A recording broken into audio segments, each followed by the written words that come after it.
সে নির্বাচন করবে, সে টাকা পয়সার ক্ষমতা দেখায়, সে ওসির বিরুদ্ধে কথা বলায়, সে বাহিরের থেকে লোকজন আয়না, মানে এলাকার 74-75 নম্বরের কেউ কোনো ওয়ার্ডের লোক নেয়। ওনার অনেক টাকা আছে, চান্দাবাজির টাকা, দখলবাজির টাকা, সে বাইরে থেকে লোক আনে ওসির বিরুদ্ধে।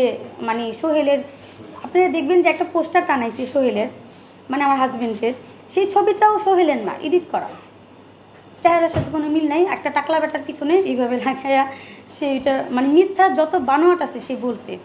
এখানে একটা মানে ভিডিও বানাইছে কিছু ইউটিউবার দিয়া, বলছে আমি নাকি সংবাদপত্রে কাজ করি না, আমার জামাইয়ের অনেক আগে পরে মামলা আছে, তারপর পুলিশ নাকি আমার কাছ থেকে টাকা খাইছে। তো পুলিশ যে টাকা খাবে সে কীভাবে টাকা খাবে? সে এখানে তো সিসি ক্যামেরার ফুটেজে আসছে যে আমার হাজব্যান্ডের উপর হামলা হয়েছে, পিস্তল ওদের হাতে হামলা হয়েছে ওরতে।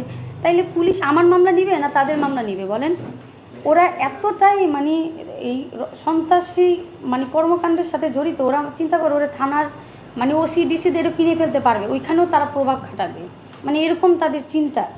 তো সব পুলিশ তো আর ভয় পায় না। আমাদের এখন যে থানার যে ওসি, উনি তো এইসবে ওদের কথায় তো আর সে চলবে না, তাকে নিয়ন্ত্রণ করতে পারে না বিধায় তার বিরুদ্ধে বাইরে থেকে টাকা দিয়ে ভাড়া করে কিছু লোক আনছে, মহিলা পুরুষ, এদের দিয়ে আবার ভিডিও বানাচ্ছে, বিভিন্ন একটু ছোটোখাটো যে ইউটিউবারদের এদের কিছু টাকা দেয়, এগুলো আবার ভাইরাল করাচ্ছে।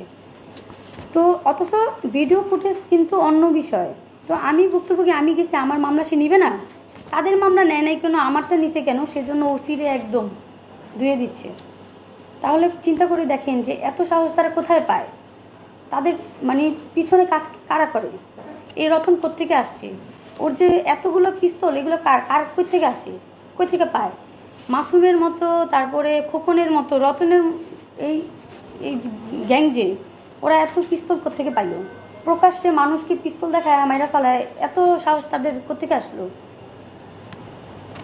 তো এরপরে আপনারা সিসি ফুটেজটা দেখলেই বুঝবেন। এখন আমার হাজব্যান্ড খুবই খারাপ অবস্থা, উনি আইসিইউতে ভর্তি।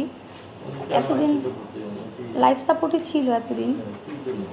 ওনার উপরে যে ওকে মেরে ফেলার জন্য, ও তো বাইক দিয়ে যাচ্ছিল, ওকে ফেলে দিছে, তারপর ইটা দিয়ে ওর এখানে সব হাড়গুলো ভেঙে ফেলছে, মাথার মধ্যে রড দিয়ে পিটাইছে। আগেই ওরা 4 ভাই এই ঘটনা কোনো ওরা সাজাইছে, নাটক সাজাইছে, মানে বলছে যে জনগণ নাকি আমার হাজব্যান্ডকে মারছে, চাঁদাবাজি করতে গেছে। অথচ ভিডিও ফুটেজে দেখবেন যে আমার হাজব্যান্ড স্বাভাবিকভাবে বাইক দিয়ে যাচ্ছিলো, পিস্তল হাতে। ওই মাসুম, ওরা 5 ভাই, ওদের দোকানের থেকে বের হয়ে, ওরা 5 জনই ছিল ওইখানে, ওরে ফেলে দিছে, ও পড়ে গেছে। পড়ে যাওয়ার পর ওর সাথে সাথে ওর মাথায় আঘাত করে ফেলছে। তারপর আমার হাজব্যান্ড উঠতে পারে না, ওইখানে নির্মমভাবে আমার হাজব্যান্ডকে মারছে। এমনকি তার যে ছেলে, খোকনের ছেলে রাফি, গোলাপি কালারের শার্ট পরা, এই বাচ্চা ছেলেটার হাতে পিস্তল আসলে কোত্থেকে, কে দিছে? ও আমার হাজব্যান্ডকে মারছে তো মারছে, আশেপাশের কাউরে আসতে দেয় নাই। ওই যে ওরা ওই মাসুমের হাতে পিস্তল, কেউ ভয় পাওয়া যায় না যদি গুলি করে। তারপর ও মানে মৃত্যু নিশ্চিত করার জন্য আমার হাজব্যান্ডের বুকের উপর উইঠা, এই মনে করেন 100 কেজি ওজন হবে ভোটকা ছেলে, মনে করেন লাফাইছে 10 মিনিট পর্যন্ত, ওর ভিতরের সব থেতলে গেছে।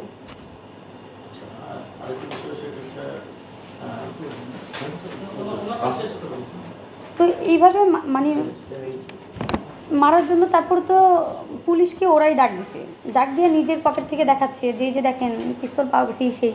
তো পিস্তল তো ওদের সাথেই ছিল, সেটা আবার সিসি ক্যামেরায়ও ধরা পড়ছে। তো এরপরে ওরা আবার আমার হাজব্যান্ডকে নিজেরাই পুলিশ দিয়ে থানায় পাঠাইছে, মানে হসপিটালে পাঠাইছে মুগদা। ওইখান থেকে বলছে যে ওনার বাচ্চার আর কোনো ইয়ে নাই, মানে ওনার জেড টাইপেরই।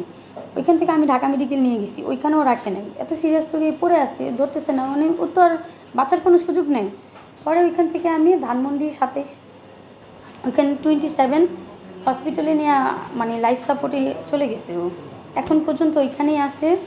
কালকে ওনার একটা ওটি হওয়ার কথা ছিল, কিন্তু ওনার শারীরিক অবস্থা এতই খারাপ যেটা সম্ভব না। এখন জানি না আমার হাজব্যান্ড বাঁচবে না মরবে, আল্লাহ পাক হায়াত যদি রাখে তাহলে আমাদের মাঝে ফিরে আসবে। কিন্তু কিছু মিথ্যা মানে বানোয়াট কাহিনী বানাইছে ওনার ওয়াইফ, তারপরে ওয়াহিদ যে ষড়যন্ত্রকারী, ও হইল রতনের লোক, এলাকায় ওর কোনো কাজ নেই। ও এই পর্যন্ত প্রচুর পরিমাণে জায়গা দখল করছে, জায়গা দখল করে ধরেন 5ই আগস্টের পর অনেক আওয়ামী লীগের লোকজন কিন্তু একটু চলে গেছে। বা আমাদের তো এলাকা নন্দীপাড়া, এটা হলো হিন্দুদের এলাকা, 71-এর পর অনেক জায়গা জমি দেখা গেছে একটু ভেজাল ছিল, হিন্দুরা চলে গেছে, ও ওই সব কাগজপত্র হাতায় ভূমি অফিসে যায়, তারপরে কি করে ওগুলা দখল করে ওই অস্ত্রর মাধ্যমে।